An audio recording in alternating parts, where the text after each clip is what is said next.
Okay, I'm getting better at being faster. So, core trade. This is the core vertical trade, which is the one with the vertical spread. So the volatility is not unpredictable. It's easy to. So once it I'm filling it out. It's pretty easy though. So what I'm doing now is if this, you can see I just get the delta so it's relatively flat. And watch these numbers. Like this number, it's 10 times higher relative in the SPY. So so if you had the ES on, this would only be whatever. What's that? A one, less than one, like 0.8. So it's not very much. It has to move a whole point in the ES, which is kind of a lot, just to change $10. So, so if this goes down to 32.50, I'm gonna get out of one of these, or 325 or whatever. I'm gonna get out of one of these. And if it's down to 324.50, I'll get out of a second one. And then I'll still make $120 and it'll be down here. If it goes up, I'll have to get into another one. But I probably will let that go for a bit till it gets up maybe up to 327-ish or something. So I'm playing that out and I'll have an update. Okay. But it's under control and the volatility is easy to understand. This bearish one, I didn't have to. I've been playing with this just to see if I can change the volatility problem, like on Ryan's, but keep with the diagonal idea. So the way it would be ordinarily would be like I just put this on and here's where we'd be. Like I was telling you before, like, hey, if it crosses over this, you just get out, and normally, you're gonna look at how much you can make on a normal. It's easy to make this much. You don't have to do anything. $400, and if you lose 50. So I would just get out. No big deal. You lose $50 here and there, and you're in plenty of weeks where you make 300 and 400. So that's it's a good trade. I think over time, I think this trade would make a killing because I took off Ryan's debit spread because it's too. Because of the volatility. But this part of it, I think, you put it on for a lot of credit, and as soon as the market falls, as soon as the market opens, especially if it falls, you just get in low down, and either it stays down or it comes back in the range, and you make a lot of money, or it goes past this, and you just get out and take your minor profit or loss, depending on when it goes, which is what I've been saying. So I think this trade's solid, but I'm trying to improve it. But I'm going to stick with that if I can improve it. But what I did was, yesterday at around, it was 32.52.25, whatever time that happened at, this was at 11 cents. So right now, see, it's at 7, so it's more expensive yesterday, which makes sense. So I put this on yesterday, which changes the delta, and so I put this on too. Yesterday, and so that's where I'm at. So it just makes it all of a sudden, instead of taking a loss of $50 or whatever, it's pretty likely that I'm going to make some money here.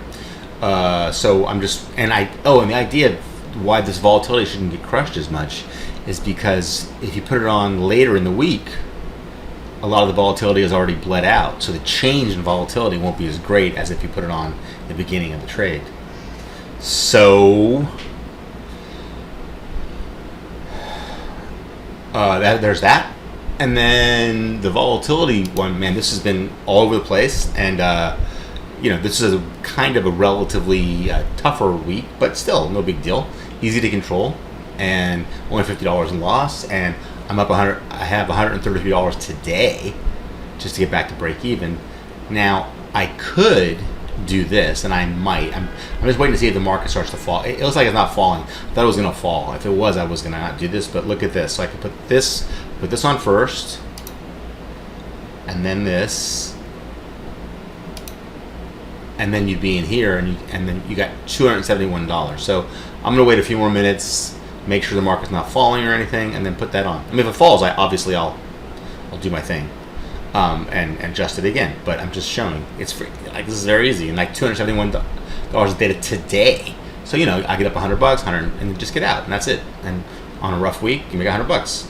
Okay, so let me take it off for now and just give it a little more time. Okay. My last trade, and then I'll go back to Ryan.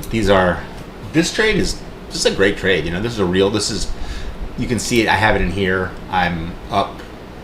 I wonder how there's no quick way to see how much you're in profit or loss on this, I don't think.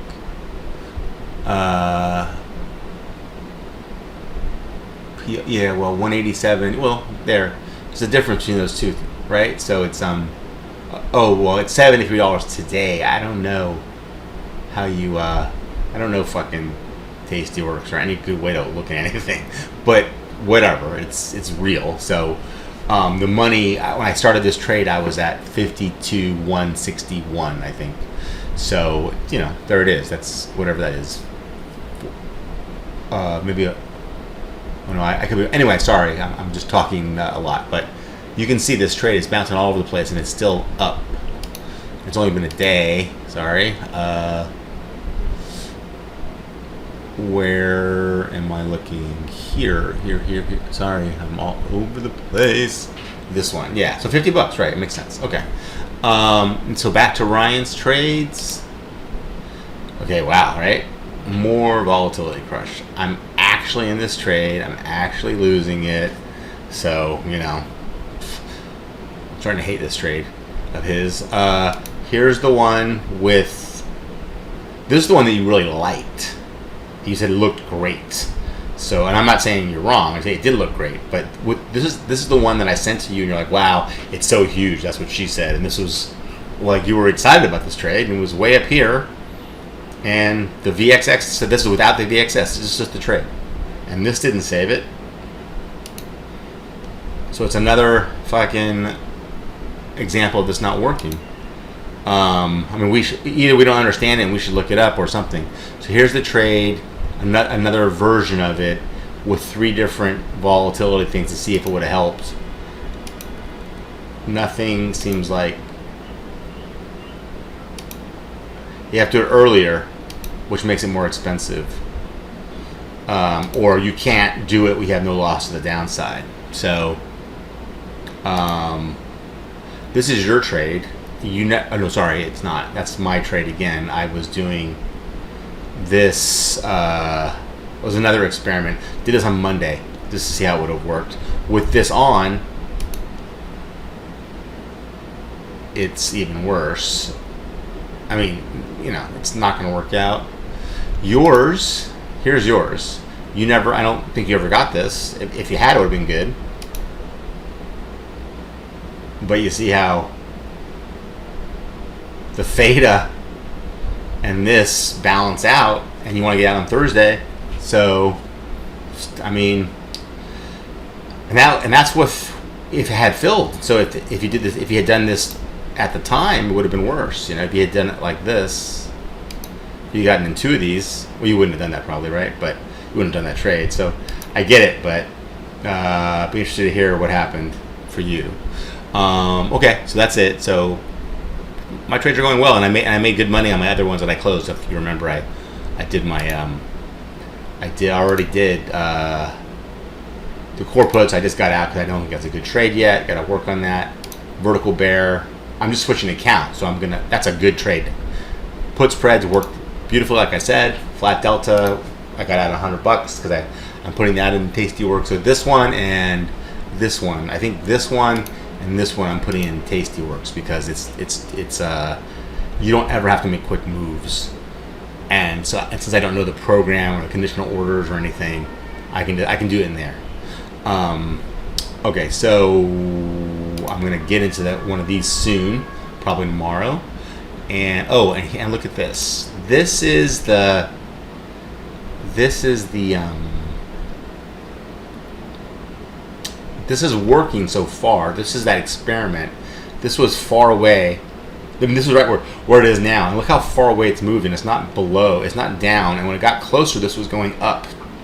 So I think the market volatility may override the option volatility. So I'm gonna put on another fake trade probably today. Just get rid of this now that we're seeing it. That was just the point. So, or I'll leave it and then I'll put on a fake trade to see how this would do. Like you put it on so it looks ugly, basically. Like you put it on over here and you have this dipping below, and like you said, it looked ugly. Yes, true. But I think when it gets close to it, this will raise up. So maybe that's the Ryan, you put it on, it looks pretty, and then it goes ugly. Maybe this one you put it on ugly and it goes pretty. But hopefully Ryan has another solution to this volatility problem that we just haven't seen yet. Okay.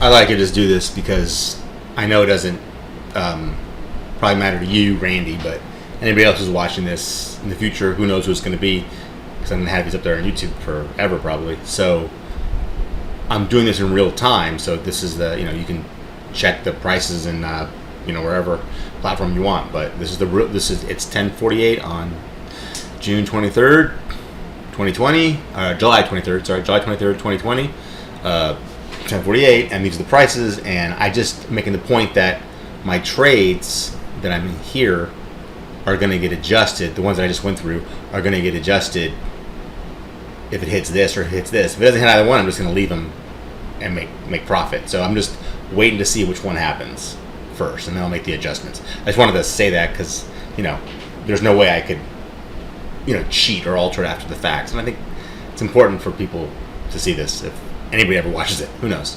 Okay, myself included.